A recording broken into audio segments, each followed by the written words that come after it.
The presentation of anarchism as social philosophy which aims at the emancipation, economic, social, political, and spiritual of the human race. The emancipation. Anarchist Essays is brought to you by Loughborough University's Anarchism Research Group. For more information on the ARG, see the link in the show notes or follow us on Twitter at ARGLBORO.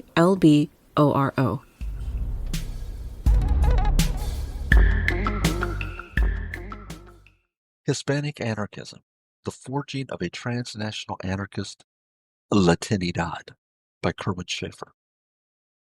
Can there be an anarchist ethnic identity? Or perhaps an ethnicity that is fundamentally anarchist in its beliefs and identity?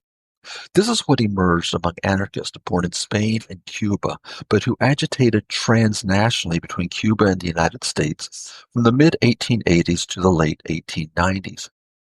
Working, organizing, and fighting together, these radicals shared experiences fighting capitalism on both sides of the Florida Straits, while coalescing into a leftist anti-colonial force against Spanish imperial rule in Cuba. From these experiences, and coupled with their newspapers published in Cuba and the United States, anarchists from Spain and Cuba forged an anarchist Latinidad, a radical ethnic identity that was Spanish-speaking, transnational, anti-capitalist, and anti-imperialist. From 1887 to 1898, anarchists published 6 newspapers in Havana, Guanabacoa, New York, and Tampa. They distributed these newspapers across the embryonic network, keeping migrant workers informed of events at home and abroad. Havana-based anarchists began publishing the first newspaper, El Productor, in 1887, followed by the New York-based El Despertar in 1892 and the Tampa-based El Esclavo in 1894. The 2 U.S. newspapers corresponded with anarchists in Spain and Cuba, while publishing articles on political and economic life by correspondents in Spain, the United States, and Cuba. Spanish-speaking anarchism and its radical identity were transnational from birth. The press was key to forging the new identity. For instance, surveys of these anarchist newspapers contained no reference to anarchists identifying themselves as Spaniard or Cuban. In addition, anarchists opposed people who fostered an us versus them dynamic, for example, Spanish workers versus Cuban workers. Rather, they created a cross-border community of Spanish-speaking radicals who forged an identity transcending both birthplace and current location.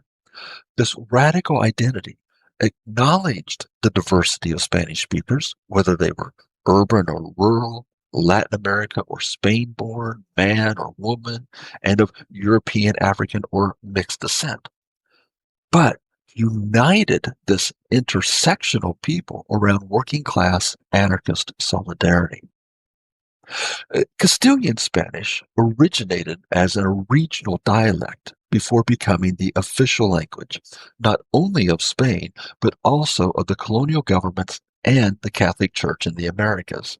In other words, the language of Spanish imperialism.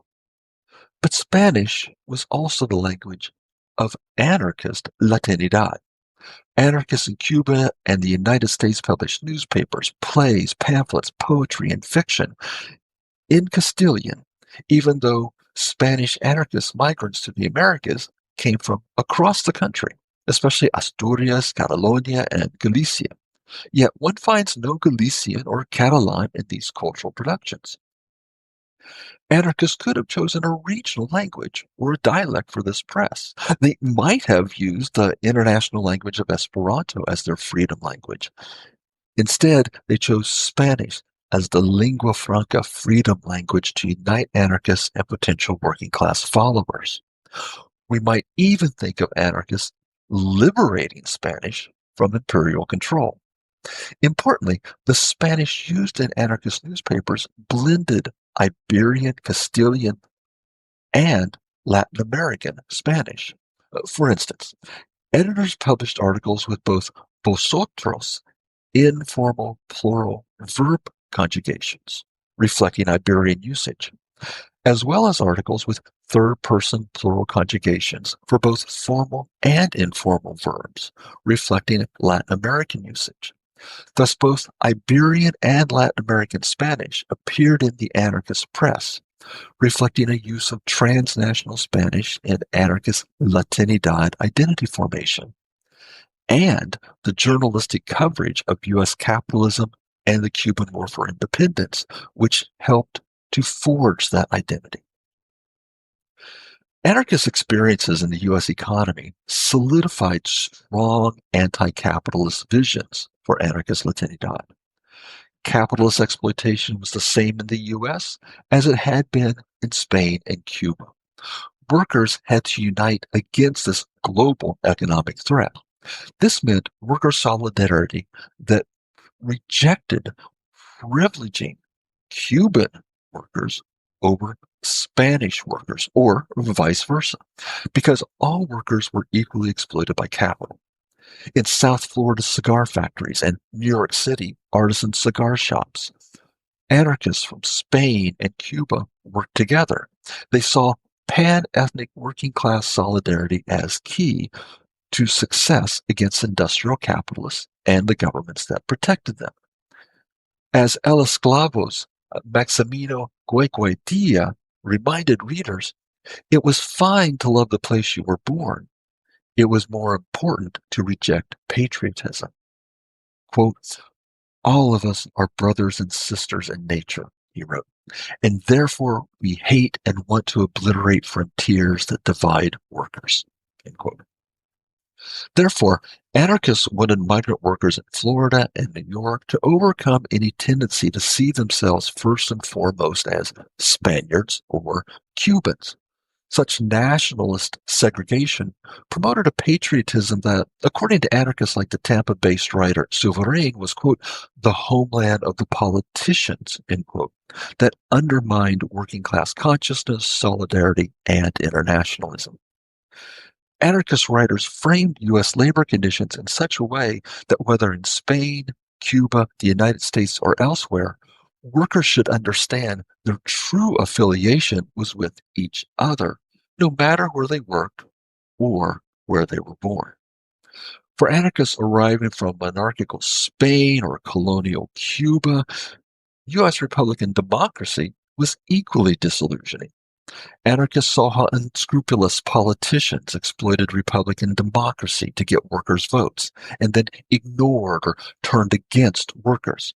In this environment, Jose Campos asked, were workers under Spanish imperial rule in Cuba really any worse off than their U.S. counterparts?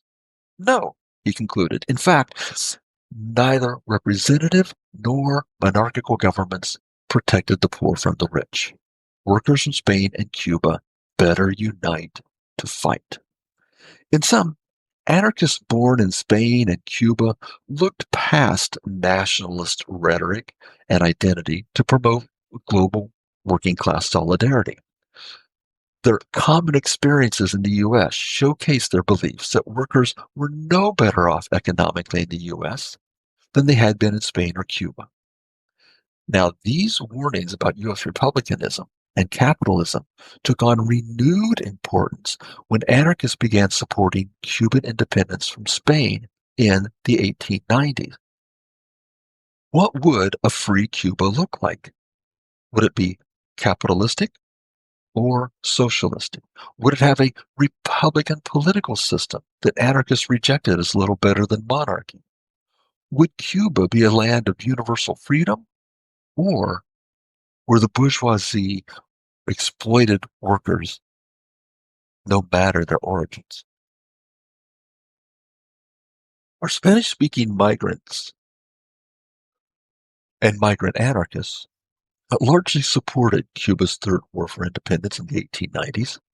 They saw the struggle as a socialist, anti-imperialist war.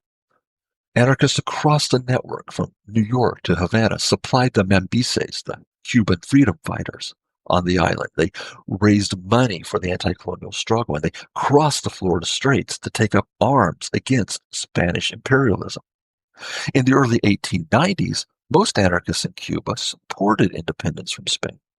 Havana's anarchist-controlled labor union issued the 1892 Workers' Congress Manifesto, arguing that workers were obliged to support Cuba's political independence.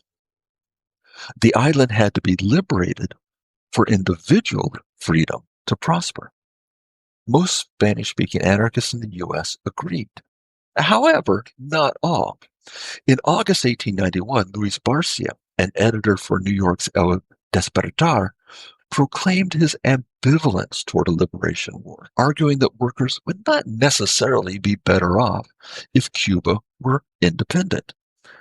Anarchists offered an array of caution and advice about supporting the war. Political independence was not enough. An independent Cuba without a social revolution would allow exploitative capitalists to relocate factories from Florida to Cuba under the protection of a Cuban government. In addition, a bourgeois-led independent Cuba would embolden capitalists to use patriotic rhetoric to divide the working class between Cubans and Spaniards. As one anarchist wrote, anarchism, quote, in the two Americas has found and still finds that patriotism among the people is the greatest obstacle to anarchism's advance and diffusion. By late 1894, with the outbreak of war imminent, most U.S.-based Spanish-speaking anarchists adopted a pro-war stance. As Tampa's El Esclavo declared, they want war, they got it, and death to the bourgeoisie. Anarchists from Tampa to New York encouraged comrades to become involved, but also to remember the goal. Only political independence with a social revolution would transform the island into one of true freedom and justice. Anarchists urged rebels to, quote, cast aside those men who want to enslave you in the workshops of your fellow countrymen, end quote. As El Despertar in New York put it, anarchists would serve neither Spanish tyrants nor, quote, those who would install another form of domination in Cuba. Take up your rifle and defend yourselves against the usurpers, end quote. Roque Morera from Key West added, quote, the Cuban people rarely talk about a Cuban republic, but always about a free Cuba, Cuba Libre, where the interest of workers from Spain and Cuba would be privileged over the interests of Spanish and Cuban capitalists. While independence forces did well against Spanish troops, it was U.S. entry into the war in April 1898 that led to Spain's swift defeat. Anarchists reached out to both Spaniards and Cubans as fighting subsided in late 1898.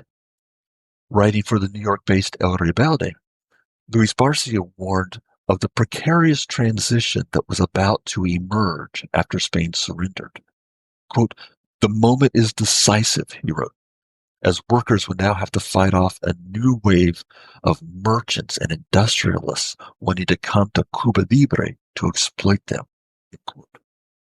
Barcelona-born, New York-based anarchist Adrián de Valle, writing as Palmira de Lidia, told his readers, quote, you will fight. The seed has been sown and will germinate, despite annexationist Spaniards, ambitious Cuban politicians, and selfish Saxons more willing to impose economic oppression than to support Cuba's well-being, end quote.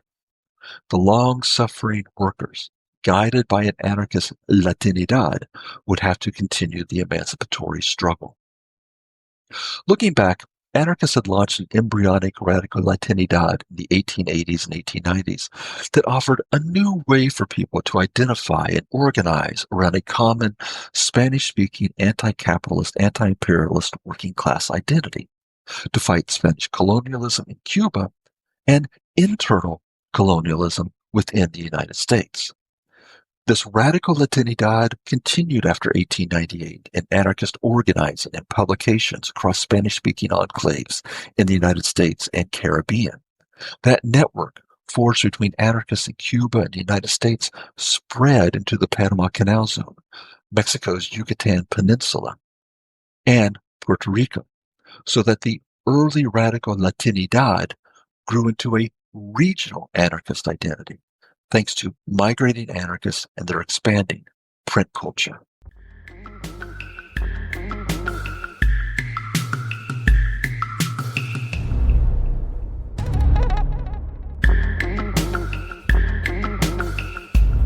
Thank you for listening. To help others find anarchist essays, please rate and review us wherever you find your podcasts. And if you're interested in anarchist ideas, why not check out the journal Anarchist Studies? For over 20 years, Anarchist Studies has been publishing original research on the history, theory, and practice of anarchism.